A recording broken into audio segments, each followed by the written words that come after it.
DJDUBL.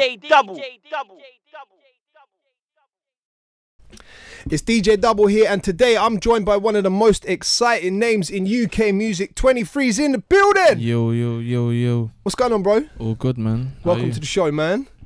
Thank you very much for having me. Let's kick off with the name. Yeah. I call you 23. Yeah. I think a lot of people call you 23. Yeah. I think you call yourself 23. Mm-hmm. But I've heard 2-3 as well. Yeah. Quite a lot.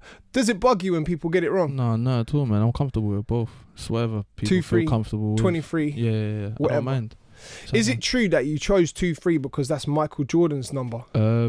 It's related to having a lot of Jordans. Okay. So the shoe rather than the player. Yeah. And then obviously the player himself. The number's iconic in the sense of like him, Beckham, James. Yeah. So that was Beckham's number as well? Yeah. I'm not a football fan. So. Yeah. So at Madrid he was 23 as well because of Jordan. Right. Because the number's iconic.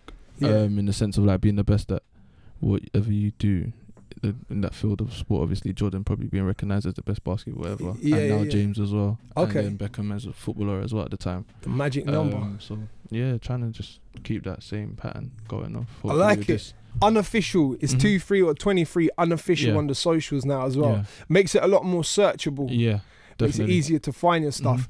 Moving forwards, is that literally just a social media handle? Because I hear now a lot of people introducing you as 23 unofficial. No, it was literally just for the searching purposes, because when we was doing it at first, so when we first made unofficial, it was because official was actually taken. But for like terms on like music, like when you're going on Spotify and Apple Music, there was another artist with the same name, 23. So my music was coming under theirs, like their playlist or whatever you want to call it. When you search, it's a German artist as well. I think so. Yeah. Like so that's why we ran with the unofficial thing, and now obviously when you search me, it comes up and it's a lot easier to find all the hits. Yeah. It took you like from where I'm standing about a year to make a song, build a buzz, and get signed to Island Records.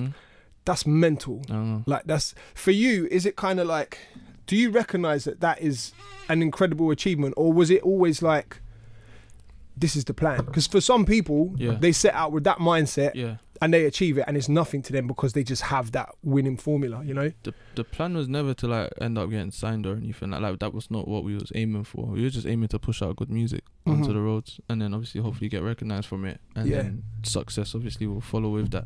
But to say it's only been a year, like sometimes like my manager will always like call me and they'll be like, yo, like, you know, like we're doing a lot right now, innit? Like, and I'll just be like me, I'll just keep it humble, innit? Because at the end of the day, at the same time, it's overwhelming, but it's what we wanted.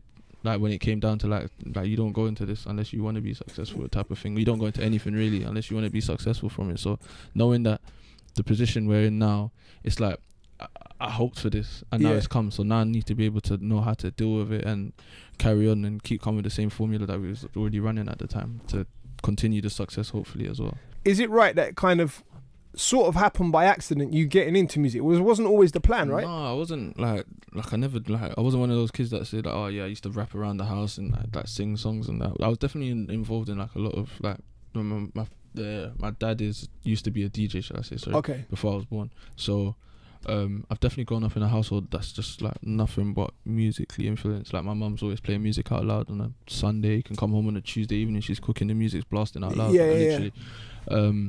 And then of course then I say about just over a year ago, I kind of had to sit down and say to myself like, like, I don't want to work a 9 to 5 for the rest of my life, and I want to be able to have the freedom that I want, as well as obviously the financial backing, of course. And then it was like, what do you go into? And like from young, like my friends have always thought, like we used to like, you know, like little freestyles in school or whatever, and they would always say like, yo, like take it seriously, you're hard.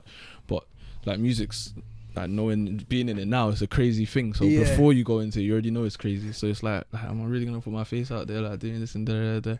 But now like I got to a certain stage and like say that year and over a year ago, sorry. And I was just like, you know what, like why not give it a try, innit? Like there's like what's the worst that can happen? And then obviously the best scenario came from it, to be fair. So yeah, man.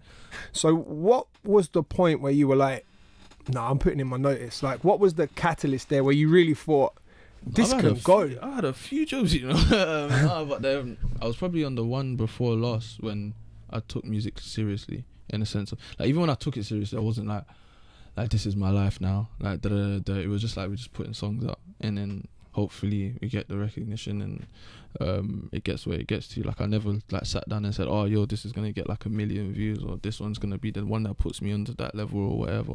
It was always just like, obviously I was getting noticed like locally in my area and things like that, of course. And then it started getting bigger and bigger and bigger. And then what happened? So when Ain't Bothered dropped now, literally shows were just coming in left, right, and center. Like it was just like, it was crazy because we dropped it in July, but we never aimed for it to just like, we just made the song and then shot the video like the next week, because we were just like gassed at the time to just drop it. So then when we've dropped it now, it just happened to fall into place of like all uni rave season, and it literally just took up, like it even pick up till like a month after it dropped as well. That's the craziest thing, because for like a month, I remember it got like 100,000 views in like 2 weeks, because 2 weeks after was my birthday, and it literally touched on the day of my birthday. Right, so I was like, right, like this is decent. But I never thought it would go to like the millions that it's in now, and then take over. You were grateful just for the 100,000. That's it, like, because I've had a song on there previously that touched 100,000 quickly, which was Torn, right? And that's on like 1 mil plus now. But that obviously that's like more of a intimate song, so like it's not something that you'd go like clubbing. It's a girl tune, it's a girl song, so it's not something that I'd hear in a club or something like that. Obviously I'd be happy if it was, but it was more like play in your own time, get into your feelings type of thing. But then obviously Ain't Bothered, it was like, we didn't know it was going to be a club banger, but it just happened to be that when you first hear that, like them drum patterns and whatever. So then when that's come out now, it literally fell into uni rave season, and then it worked. Like we was on the motorway like for like 2 months straight, like every single day, like no rest. I'd see my mum for probably like 2 hours, and then I'm gone again. Wow. Yeah, that's it, man. Mad. When it comes to the business side of it, do you have an agent, or at this point with the motorway journeys and that, did you have an agent lined up? We was doing our own back at the time. How did you know how to deal with the promoters? How did you know how much to charge for the PAs and the business side of it? That's the funniest thing, because like when like shows would come in and they'd try, say it's like October, they'd try to book me for December, and obviously we're giving them the price in our heads that we're thinking in October, and obviously there's no guidance in it. Like obviously we've got peers like notes as managers and things like that to ask questions, and like other people like that. But it's like, because we were so fresh at the time, like I'm going shows in December with a whole different price range from what it was in October, and I'm thinking like, raw, like deep then they were like, yo, we can't make this mistake again type of thing, innit? So now so we literally just was doing it off our own back, me and my manager, and he's not here today, but we were just doing it off our own back, and now obviously we've got a booking agent, like, because it literally got too much. And now there's like overseas bookings and festival seasons coming up. I was gonna say that's where the benefit comes into having a booking agent, because so they pattern everything for you. Because we was thinking like, right, like we're not even gonna, like, let's get to a certain stage before the booking agency comes in involved. Obviously people was telling us to go with them and this and that, but we stretched it for like another month, and then my manager was like, yo, I can't, I just were you at this point, were you even dealing with contracts or deposits or anything, or was it literally like, let's do it? We set it up because like fools at the beginning, we was like, yo, like let's just collect all the money on the day, like. But then I remember one show went wrong where they cancelled the show. And then we was like, but we was meant to go to it on the day, so he was like, rah, because obviously that's payday, innit? Like really and truly. So he was like, oh shit, we can't keep doing this. So let's take the deposits now, so that it secures obviously the day when it comes. And if something goes wrong, then it's not on our back. At least we've like done everything that we can. So now, obviously now we're following the right procedures and everything. Like when it comes. I'm glad to hear it, man, because those promoters disappear quickly. When you start hearing certain figures, they just disappear. So I know you're close friends with Notes. And I know the story of how you and NA first got together and making music and stuff. With those early sessions, so you sat in with a lot of Notes' recording sessions and stuff. Did you learn a lot? Because one thing I noticed about your music, there's structure. Did you learn all of this from observing Notes, how he was working, or was it just because you grew up in a musical household, you kind of knew structure from that? A bit of both. So like as you said, when I first came in, I'd spit like a whole 32 over a song. Like if you gave me Ain't Bothered like for the first song I ever done, I probably would have rapped over the whole song. no chorus, not just no chorus, no nothing. Like I would have gone over to the beats finish and still probably continued rapping. But then it got to a point where my manager was like, yo, like we need something for people to like kind of catch on to you type of thing, innit? And then, but don't get me wrong, like we still have songs there that are like the other day I done some mad freestyle, and then where it's like you just save it for like moments and this and that for like when the right time is. But there's like when sitting in those sessions, I kind of picked up, because originally I was just going to see how a song comes from being in the studio to being a global hit. Like just literally just wanting to, like, because I'm into things like that, like seeing how it stems from the beginning. That's just like anything, but like in terms of music, it was how it goes from a studio, from you just having fun to literally you touring the world off of a song, possibly. Do you know what I mean? Or a few songs, shall I say? So that's why I was there. But like, just like my first instinct to rap on the song, whereas Notes was to put like a melody or like a chorus or something first, like something to sing along to. So even like being in sessions like that, it kind of allowed me to touch into like the melodic side of music, where because at first we were just rapping the choruses, and then my manager was like, yo, like put some like melodies in there for people to catch on to. So that's where you can hear in like Can't Tell Me, where I'm like, when they never had time for me. That's where, because I rapped that at first, and then I was like, no, let me sing it instead. Then obviously now, like literally anywhere I go, I see people singing it back to me, and that, so it's like that worked. Like in my head, I'm thinking, yeah, like I've got the right plan now. Like you got the formula. No, definitely growing up in like the household, and of course like being in different people's sessions. Like I've been in Bain sessions and things like that, and just seeing them doing like the whole melody thing and it going on to like a song, it's just definitely influenced my music in a sense. Were you comfortable doing it the first time? Like, nah, you see, even to this day, this whole singing thing. Like yesterday, I was trying, like, we'd made a song, I'd done a song, a feature with another artist, and then we was both in the studio. Obviously, she's a singer, but I was like, there was a part of the song where I was gonna sing it out, but it sounded fine in my head. But when I done it, it was completely different from what it came out to. So sometimes it's difficult because obviously it's not like, I don't know like how the tones, and I'm still like gradually learning myself, but like the different tones, and sometimes it, like I'll just randomly do it and it just makes sense, and it will just like, yo, like leave it there because I don't know if I'm gonna be able to do it again. But no, the whole it's a weird way. Like we've got a weird way. Sometimes it makes sense, sometimes it doesn't. But like most recently, it's working a lot. It all depends on like the mood and things like that, and obviously the words that are coming out, things like that. What would you call the sound? Because there's so many different artists, and it's still quite a young genre, and there's so many different influences coming into like the UK rap scene at the moment. We still don't really have a name for it, but do you have like a particular thing that you call it, or any kind of genre name? I would label it as UK rap at first, if anything, because that's what I do. That's my first instinct. But then, of course, it's got its different influences. Like now they call it Afro swing. And obviously, my manager being from African descent, he's Ghanaian, so definitely you hear his culture in the music as well, if you see what I'm saying.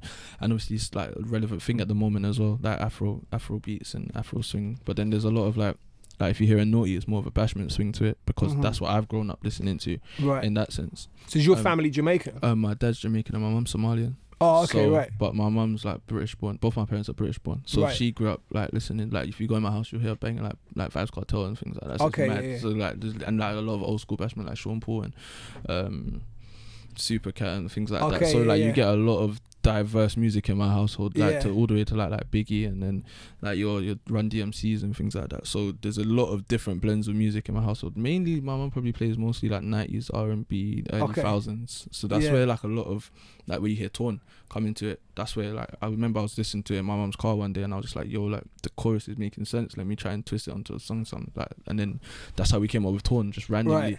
And then there's like other, that's like songs. A LL Cool J style. So I see where the 90s music comes in there, definitely. So we try and keep it so like it's not like Loverboy music, but it's definitely something everyone can relate to. Like it's not too deep into your soft side, but then it's something that you can still play out loud in your car, like if you're with like a girl, or like, even if you're with the man, then it's still I'll be in the car and I'm listening to like Rihanna in the car, do you know what I mean? Yeah, man. Being Rihanna, and then like My Lover and things like that. So it's about keeping it the balance, I think. You're already past being a one-hit wonder. So see when Ain't Bothered dropped, you came quite quickly after with Can't Tell Me. Was it always a strategy? So when you were making Ain't Bothered, were you listening to it like, this is gonna bang, we need material to follow up with, or was it all just kind of everything was organic? Literally organic. So Ain't Bothered banging was so random, because like going from songs, don't get me wrong, like songs were doing well, but obviously not to the extent Ain't Bothered was on. And then like just from like, I like rather being, you can see the progression in like a career, rather than just having that one hit and then you have to follow up from it. Like nowadays you literally have to follow up from that one hit, because then you can get put into a whole nother category. Whereas definitely. Like, that guy's only known for that one song. Do you know what I mean? It's dangerous territory for an artist, man, especially when a song blows like that. So like with my pattern, you can see like over the year, there's one song's got like, not even into like, even in views you can see it. I'm not like a numbers guy, but you can even see like that one, my first video probably got like 40,000 views. Next video probably got near enough the same, for like 35 or 40. I think got better.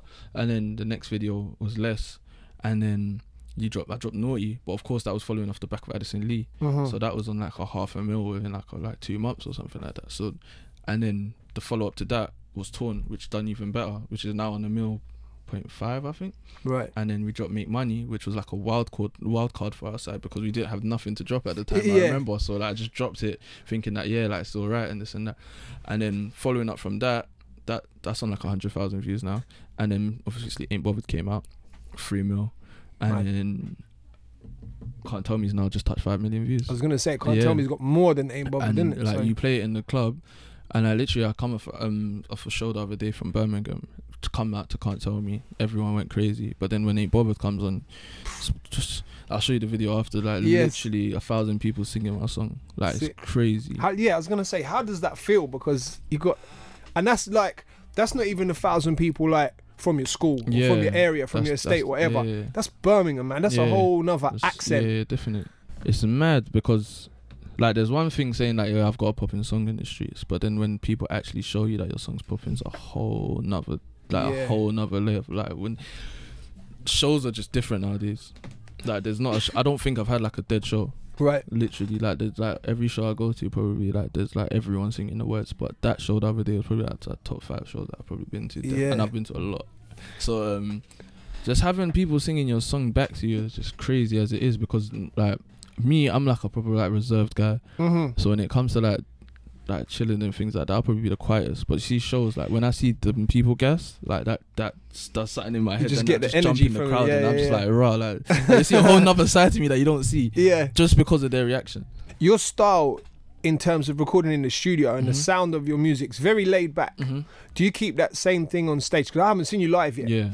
Or is it difficult because you get that energy? Do you kind of get gassed and then suddenly the song's got a whole different energy to it? My normal like day-to-day life is like me just being laid back, like literally like just chilled. But then when it comes to shows, obviously people have come out to see you, so you need to know that like you gotta be able to leave in their head that like I want to, because we've got like a headline tour hopefully coming up at the end of the year. Like you want people to be able to come out and watch you again. Do you know what I mean? So at least like in their head they're thinking like a year from now, yo, you remember that show when like you see me on TV, like you remember that show when he done a mad, like it was mad. That's what we plan to do. So we come out, I come out of my show hopefully on the night, and then just like turn it up. And that's what usually happens anyways. How did you feel the first time you performed? Nervous as hell. Like nervous. Because like I said, I'm such a reserved guy. Like my hand was shaking on the mic and shit. I remember the day my hand was shaking on the mic.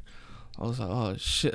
Did you remember all your lyrics? No, usually I forget my lyrics. Like I remember like, at the beginning stages, like when I'm going on the stage, like I'd forget like everything. Literally, like I've had to play the song back to me. But obviously now, because I've done so many, it kind of just like the pattern is normal now. Like the first show I had was like, I think there was like 100 people, 150 people there, and then it was mad. But luckily, for some reason, like Ain't Bothered just dropped at the time, so it was 2 days later, and everyone knew the words, which was mad. 48 hours later. But it was in Hackney, so like that's where I'm coming from. So it was a bit crazy, because I was just thinking, like it's because I'm from here, they know the words, like, but like it helped me, definitely helped me get through the show. But then I remember I had like a show next, and I forgot where it was. It wasn't in Hackney though. It was somewhere like, I don't know, somewhere in London, and it was a bit harder to perform because obviously like it's like just a bunch of, like, imagine just coming out and there's just a bunch of people just looking at you. And like at the time they wasn't like super gassed to see me like how they would be now. Do you know what I mean? So like,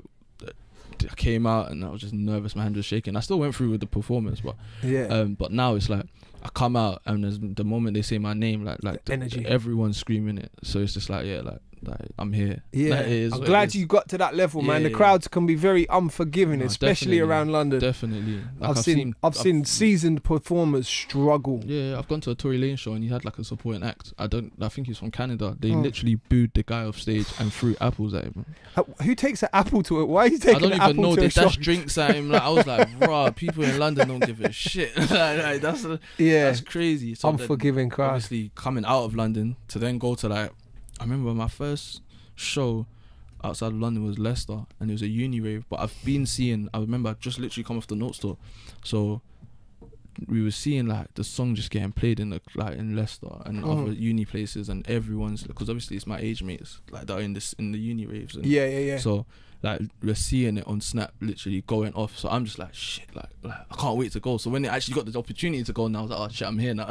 Yeah. So then when we performed it, I'd even say the words and the crowd just went mad. Like 2,500 people. I remember that day. That was like my first.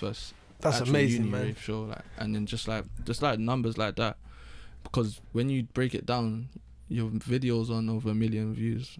So that means over 1 million people have watched your music. Do you know what I mean? I think I saw Austin from Spotify tweet one time, and he said about like, I can't remember what numbers he put out, but he was like, if you've just had like 20,000 streams, unique streams, that's enough people to fill out like an arena. Yeah, mine was. And like, now you're talking millions, bruv. Like they done my stats the other day, and I think it was like to sell out like 7 nights in Wembley Arena or something like that. So like, obviously that's a bit crazy, but yeah. Nah, when they sent me the Spotify numbers, I was like, oh shit, like deep that. So then that's even pushed us definitely more to do like the headline show and do bigger like festivals and things like that. So yeah, talk to me about your relationship with your manager / producer Enter the A, who, for people that don't know, like he's out there as a producer. He's done a lot of stuff for the UK scene, innit? Like Kojo, J Huss, Sneak Bo, I don't know, name it, Tion, Afro, me, Notes, everyone you can probably think of. He's done a lot. Done everything for. So when you guys first started speaking, and obviously, like I said earlier, we know the story of how you first got on his music and that. Who brought up the conversation of him being your manager? Him, you know, but it was passed, like he passed on the message, because obviously at first, because we're similar people in the terms of like being reserved and not so outgoing. It's like communication. It's like I'd say something, you say something, that's the conversation done. Yeah. But now it's obviously, now we've got a like flowing conversation, talk about everything. But like he passed on the message to Notes. Right. And Notes must have phoned me and he was like, yo, like, and he wants to manage you. And at the time I had no music out, like literally nothing was on the streets, nothing, like absolutely not one song. I hadn't even like been to the studio to record anything, and he was like, he wants to manage me. So I was like, what? So before you'd done anything, he just heard me freestyle. Oh, okay, at the Note session, right? And then he was like, I want to manage you, and I was just like, what, like why me? Like not in a negative way, but like raw, like you could, like, remember he owns a studio, so you see these people every single day, like random people, and he was like, why me? Like especially he's a legend in this thing. Like, I call him a legend because this whole Afro most beats, definitely, this whole Afro swing beat sound, he's one of the creators of it. So definitely, that's how I recognize. So I was thinking like why would you, like, what's going on with this music thing for me to be able to get a manager like of his caliber? Do you know what I mean? And even though he hadn't managed anyone before, it was a thing where we're both starting fresh in this, so it can't go at like any worse than what you can expect. Do you know what I mean? Type of thing. And obviously, given the fact that he produces music as well, made it and he owns a studio, made life 100 times easier. I was like, you know what? If I'm gonna go in it, I might as well go in it prepared. Do you know what I mean? That not drop songs and then start. You know, like you can see a pattern where you can see people didn't have like kind of structure at the beginning. I'd rather have it properly patterned from like, that's how just like in anything in life, that's how I am. Like I'd rather have it patterned before it gets like to bigger stages, so that at least from the roots I knew this is where I wanted to be. That's just that this has led to that and this type of thing, instead of just having a million songs out there and then like nothing's getting recognized. You know what I mean? So then him managing me, I was just like, you know what? I remember we had like a meeting, like an hour, and there was a couple of my mates, and then he was like, yeah, I want to, like, he was I don't know, I call it like an interview for some reason. Yeah. Right, yeah. He was like, yeah, like I want to manage you, but like it was more on a serious note. But it was like, I was like, yeah, like forget it, like why not? Like let's do this, innit? Like I was just, cause I was so, at the time beginning music, I was just like, yeah, like let's do this, innit? But not like, I knew what he would bring, of course, to the table, of course, and he knew what I'd bring to the table. And obviously looking back at it now, like it's worked. Do you know what I mean? I remember before I even started music, I was like, if I ever do music, like I want this guy to produce a beat for me because he's hard. And I remember I was listening to like Sneak Bo and like a Malogo song that they had back in the day, and I used to rinse it, and then you'd hear the N-A at the beginning of it. I was like, shit, this guy's, and then I started clocking he's on like One From Me, and this guy just got bare songs out, like he's on Tion Wayne and Afro Beats. I was like, shit, like I need a song from him as well. So then Yeah, they just made life easier, and then obviously now we've got just literally unlimited bangers in the locker right now that we're just working on. So no, the rest is history. Just having him as a manager like made a lot of things easier, and just being like, he's got a business mindset as well as me, and we obviously both aim for the best in our thing. Like, we don't settle for, like, you can ask anyone that comes studio, like it might sound hard to you, but if it don't sound hard to us, yeah, we're not running with it, like, no matter how hard it is. So yeah, definitely yeah. like two strong-minded people, and I'd say perfectionists at the same time as well. I really liked your Quiet Storm freestyle. Yeah. Like, there was bars in there. Yeah, I mean, yeah. that I think dropped at like the end of 2016 or something. I think it was December. really before there was the huge buzz. But you put it out there. There was a lot of punchlines in there, man. I think that kind of skipped over a lot of people's heads. It definitely slipped. At that point, we was just like, because I dropped like debut second quarter and then Quiet Storm. So that was just like, to me, that was just getting like the streets, like not warmed, but like definitely prepared for what's coming. But like, it was more of a, that's like the rough. Yeah, that's yeah. like the Quiet Storm is what I used to, like, you literally jump on it. But I jumped on that, what's that song the other day? What's that? What's it? Young M.A.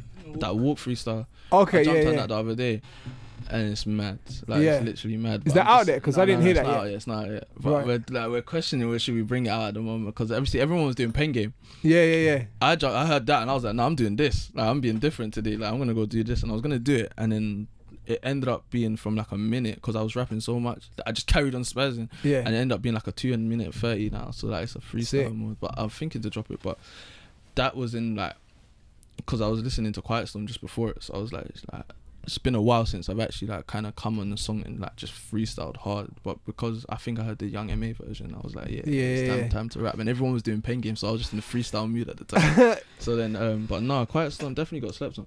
But it was a thing where we was like kind of changing sounds at the time. So that was at the end of 2016, sorry. And we was looking into coming into 2017 with more of a, like, my foot's in the door now type of thing. And then obviously a bit more polished. Yeah, more polished type of music. And obviously at the time, that's all my mum heard as well. So she was like, this is what you're rapping like, da, da, da, da. She was mad. Like, what is that the first thing she heard? Yeah, that's what, like, one of the first things she heard. So obviously, like, at the time, obviously I'm telling her, yo, like, this is what it is type of thing, innit? But obviously, as we progressed, and I told her, like, yo, just give me some time, and we'll make some music that you can probably hear in your own in your car. That's when we dropped Naughty, then Torn, and obviously Make Money, and then Ain't Bobbling, Can't Tell Me. And what does she think now? Oh no, now she's like the happiest mum in the world. Does she know the words? Yeah, she knows all the words of all my songs. Like, that's it. Has she been to a show yet? She came out of One Ace show.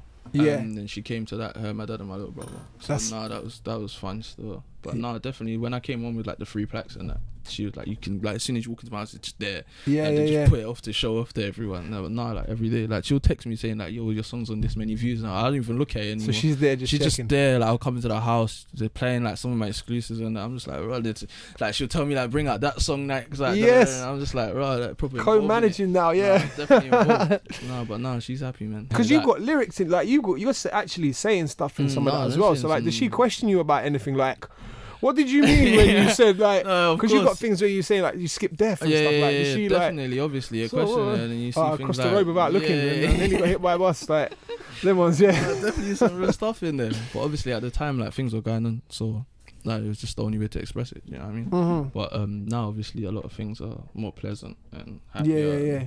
That's just due to the music. So, and it comes out in the music as well, man. Are you charging for features yet? No, I don't want to say that I wouldn't, but if we've got that relationship and that it's all organic, because I wouldn't even like do a feature unless I feel like it's like organic, like we both wanted to, and obviously I'm feeling your music, you're feeling my music as well, and we've just come together. But that's how I tend to usually prefer to make music, like, because it's like, I see it on the other way around, like, why would you charge me for a feature? Do you know what I mean? In a sense, but obviously things happen. People do charge. When the labels get involved as well, sometimes the business gets complicated. So there's a feature there that we're working on at the moment, and then like one of the labels was like, raw, like, don't you charge and this, and I was like, no, like, because I was thinking, raw, like I know the person as well, that's the thing. So I was like, why would I charge? Are you gonna say who it is? No, because then it'll give away the song. Oh, okay, all right. I like how you swerved that. I'll give away the song. The media training kicked in there. I like it. No, like, even I was like to my manager, yo, like, because they was like, it might come out of their budget or whatever. And I was like, yo, like, don't take no money off the person, man. Come on, man. Like, and then they was like, then it ended up not being out of his pocket. So then I was like, all right, cool, innit? Like, I can't say no, like, type of thing. But they was like, nah, like, don't charge them. That's not that. Yeah. Who would be your ultimate collaboration, like dead or alive, anyone ever? Who would it be? Drake, innit? Drake. Yeah, I feel like, because you see, like, everyone will say like Biggie and Pac, like, don't give me that big, like, some of like Biggie's like my favorite, one of my favorite, definitely top 5. But Biggie, yeah, but like, I didn't get to see those people. I was gonna say that's why I said it sounds surprised, because I thought you'd be like, a bit young maybe for Biggie, but I guess with your dad is a major Biggie fan. Like, yeah. Like, that's all he plays. So just growing up in the house, like, I remember being like 3 years old at my own birthday party, listening to Juicy, and do you know what I mean? Like, Sick. it's crazy like that. So then, but being able to see like Drake's progression from like day one to now being like literally the biggest artist probably ever. The biggest artist, like literally, like, numbers wise, anything you name, like the guys that God planting, I see it went like 14 million streams on Apple Music in a day. I would cry if I was Rams. Guy skipped like everything in like they was talking about Barking and Eminem, and I forgot that God's Plan's come out, like, and I was like, but I've seen all these records being broken. I'm like, because this guy's gonna get #1, you know. Yeah. And then literally just like it got dropped on the Monday and he was #1 by the Friday. So like you can see like like, he's just different level, man. Mad. Literally, but everything he touches turns to gold. So yeah, I can see that, man. What's your favorite 23 song? So there's 2. I'd say Torn as a personal favorite. Of course. That's like the first proper song you made as well, right? Yeah, is that right? on my own. Yeah, like, obviously besides like debut and second quarter, but that was probably like my first like song with Notes was a feature actually, but no, not me and Notes was more like a coming together more than a feature. But that was like, because that's the type of music I like making. Not like I don't like making any other thing, but like if I had to pick something, like, it'd probably be Torn, definitely, because like I made that. I directed that whole video. Yeah. Put that chorus on that song myself. I just needed someone to sing it because I can't sing like that. And then literally it got structured every single bit the way I wanted it from the video. And that was the first time I used Suave as always, my cameraman now. And obviously since then we've clocked up crazy numbers. Then, so like that was a fresh start in the sense of like making music, because it was a different type. I hadn't released a girl song before, or a song for a girl, should I say. And then even working with like a female singer, that was new as well. That song got literally, that song was the first song I actually made before like debut, and so we were sitting on that song for like 7 months before it came out. Yeah, I heard that. We were just waiting for the right time, and then obviously following up from Naughty, which I've done very well, we just dropped that, and then the rest is history. But the second song I'd probably have to pick is obviously Ain't Bothered. Like, song changed just my life. because of what it's done for you, I guess. Literally just changed my life, innit, for the better. So nah, definitely Ain't Bothered or that, or Torn, definitely. What's important to you as an artist? Content. So like music has to have meaning. Like, even though like obviously every artist is different, like everyone goes through different things, but it's like, I can explain it. Like, I wouldn't make a song just for the sake of making a song. Right. I'd like have to, like, in that song, that there has to be certain experiences or certain things that I've gone through, or certain things that I'm going through at the time, or something that I'm hoping for it to happen. Definitely to be on the song. So content's a lot. Like, I like music with meaning. I wouldn't say I don't like, obviously you got your funny songs out there sometimes that are just like just there for the sake of it, but I prefer like a lot of music with content, and like it has a like as I was saying, Drake, you listen to him and like it's not empty music. Like, there's always something there. Like, there's a lot of quotables in the song. Yeah, even the ignorant stuff that he does, it has like, everything has meaning to it. Like, you can tell either he's going through some stuff, or like he's definitely on a brighter note in life at the time. So like just things like that, because I feel like it means a lot. Because if your music has meaning, then it's definitely going to be around for some while. I like that, man. The last thing I wanted to ask you was a lyric that I caught, and it says, you said, "Life was more fun when I was broke." And I'm just like, I don't have that kind of money to say that sort of thing, man. Like, if you've got a problem with money and you have too much of it, bruv, I'm here for you. That's all I'm saying. Like, man, there's never enough money. What did you mean by that? Like, how? Have you seen that Kevin Hart sketch? I feel like going, really? Like, no, it's a nines bar. I must have been driving the other day and I just heard it. And then I was like, shit. Like, I didn't believe Nines when he said it either. Yeah, nah, basically, it's like, when you don't have as much money, you grind a lot harder. Even though, don't get me wrong, we're still grinding now, like, literally, like, it's still day one. But, like, you grind for a lot of things that tend to come when you have money, do you know what I mean? So when you do have the money, it's not as... The hunger's not there. Yeah, it's not as you're not as hungry as you are. Like buying things like materialistic things and things like that. Just for an example, it's like it's not the same. Do you know what I mean? Whereas like before, it's like, oh, I wish I could spend £1,000 on some jeans. Do you know what I mean? Right. I can spend £300 on some trainers. Do you know what I mean? But then when you actually have it, it's like, nah, man, I don't even want to buy it like that. Yeah, do you know what I mean? Like, yeah, it don't mean 100%. the same. So that's what I meant by like life. Life was a lot more fun when I was broke. Now that makes sense. I got you. And it did actually, when I heard the line, and it's funny that you said about listening to Juicy on your 3rd birthday, because I thought about the Biggie song, More Money, More Problems. Same thing. I didn't believe him when he said it either. Just putting that out there. Bro, it's been a pleasure, man. Thank you for passing through. Thank you for having me. It's DJ Double here with 23. Yeah.